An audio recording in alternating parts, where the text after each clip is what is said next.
નમસ્તે વિદ્યાર્થી મિત્રો, આજે વાત કરીશું દ્વિતીય પરીક્ષા 2025 અને ધોરણ 11ના વિષય ભૂગોળમાં સંપૂર્ણ બ્લુપ્રિન્ટની સમજૂતી મેળવવાના છીએ. એ પહેલા ચેનલની અંદર પ્રથમ વખત આવ્યા છો તો મિત્રો ચેનલને ખાસ સબસ્ક્રાઇબ કરી લેવી. વિદ્યાર્થી મિત્રો, તમારે પરીક્ષા આપતા પહેલા જે બોર્ડ દ્વારા જાહેર કરવામાં આવેલું છે તે પ્રશ્નપત્રનું પરિરૂપ સમજવું ખૂબ જરૂરી છે. જો આટલો તમે સમજી લો છો તો તમને પરીક્ષામાં કોઈ તકલીફ પડશે નહીં અને કેવી રીતે તૈયારી કરવી તેની પણ સંપૂર્ણ સમજ મળી જશે. હેતુલક્ષી પ્રશ્નો 15 પૂછાશે. ટૂંક જવાબી પ્રશ્નો અહીં તમને 8 પૂછાશે, એમાંથી 5 લખવાના રહેશે. ટૂંક જવાબી પ્રશ્નો 8 માંથી 5 અને વિસ્તૃત પ્રશ્ન 3 માંથી 2 લખવાના રહેશે.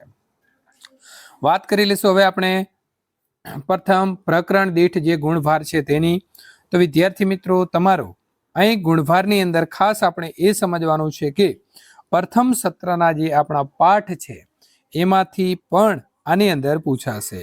તો અહીં તમે જોશો તો અહીં આપણને જે ચેપ્ટર આપ્યા છે, પહેલા ચેપ્ટરમાંથી 2, બીજામાંથી 2, ત્રીજામાંથી પણ 2, ચોથામાંથી 3, પાંચમામાંથી 2, છઠ્ઠામાંથી 2 અને 15માંથી 2 ગુણનું પૂછાશે.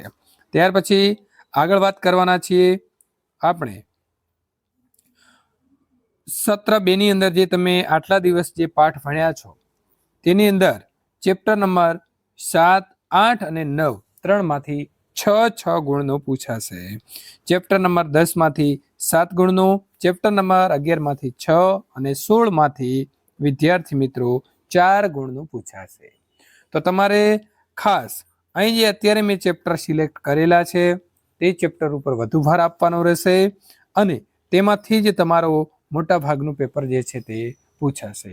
પ્રથમ સત્ર જે છે તેમાંથી વિદ્યાર્થી મિત્રો આપણે આ ઉપરના જે ચેપ્ટર જોયા તે પ્રમાણે પૂછાશે.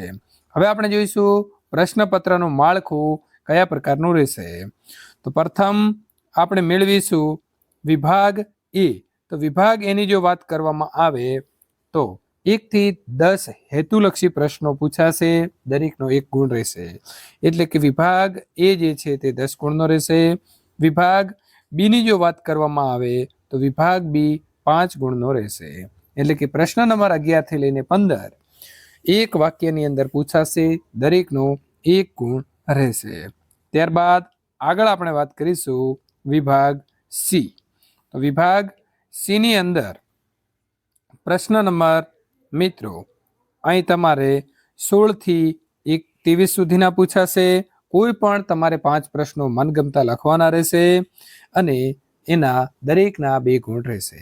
વિભાગ ડી ની જો વાત કરવામાં આવે તો વિભાગ ડી જે આપણો છે તે પ્રશ્ન નંબર 24 થી 31 નો રહેશે. આની અંદર તમને આપેલા પ્રશ્નોમાંથી કોઈ પણ 5 પ્રશ્નોના જવાબ આપવાના રહેશે. એની અંદર વાર્ષિક પરીક્ષાની અંદર જે પૂછવામાં આવેલા કેસ સ્ટડી આધારિત પ્રશ્ન 1 પૂછાશે. હવે કેસ સ્ટડી શું છે તેની પણ વાત આપણે કરીશું, પરંતુ વિભાગ ડી જે છે તે વિદ્યાર્થી મિત્રો 15 ગુણનો રહેશે. ત્યારબાદ આગળ આપણે વાત કરીશું વિભાગ ઈ.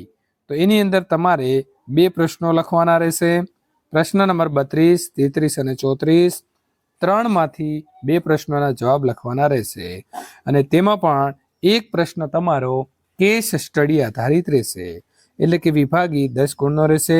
હવે ખાસ જે આપણે સમજવાનું છે તેની વાત કરીએ તો દ્વિતીય પરીક્ષા માટે જૂનથી ડિસેમ્બર સુધીનો અભ્યાસક્રમ રહેશે, જેમાં જૂનથી સપ્ટેમ્બર સુધીનો અભ્યાસક્રમ 30% અને ઓક્ટોબરથી ડિસેમ્બર સુધીનો અભ્યાસક્રમ 70% પૂછાશે. વાર્ષિક પરીક્ષાના નમૂના પ્રશ્નપત્રમાં આપવામાં આવેલા ક્ષમતા આધારિત પ્રશ્નો એટલે કે CBQ મુજબના પ્રશ્નપત્રના તમામ વિભાગના મળીને 50% ગુણના પ્રશ્નો પ્રથમ દ્વિતીય પરીક્ષાના પ્રશ્નપત્રની અંદર પૂછવાના રહેશે. વિદ્યાર્થી મિત્રો, આ પ્રશ્નપત્ર વાર્ષિક પરીક્ષાનું છે. આની અંદર માત્ર આપણે શીખીશું કેસ સ્ટડી આધારિત પ્રશ્નો એટલે શું. તો અહીં આપણને એક ફકરો આપ્યો છે. આ ફકરાને આપણે ધ્યાનપૂર્વક વાંચવાનો છે, સમજવાનો છે. સમજ મેળવ્યા બાદ અહીં આપેલા 3 પ્રશ્નો જે છે એ 3 પ્રશ્નોના જવાબ આપણે ઉપરના ફકરામાંથી આપવાનો છે. તો આને કહેવાશે કેસ સ્ટડી પ્રશ્નપત્ર. મિત્રો, આ પ્રકારનું જો તમે પ્રશ્નપત્ર સોલ્યુશન સાથે મેળવવા માંગો છો તો અહીં આપેલી એન્ડ સ્ક્રીન ઉપર ક્લિક કરી અને મેળવી શકો છો. ચેનલની અંદર પ્રથમ વખત આવ્યા છો અને આ પ્રકારે બ્લુ પ્રિન્ટ મેળવવા માંગો છો તો ચેનલને ખાસ સબસ્ક્રાઇબ કરી લેવી.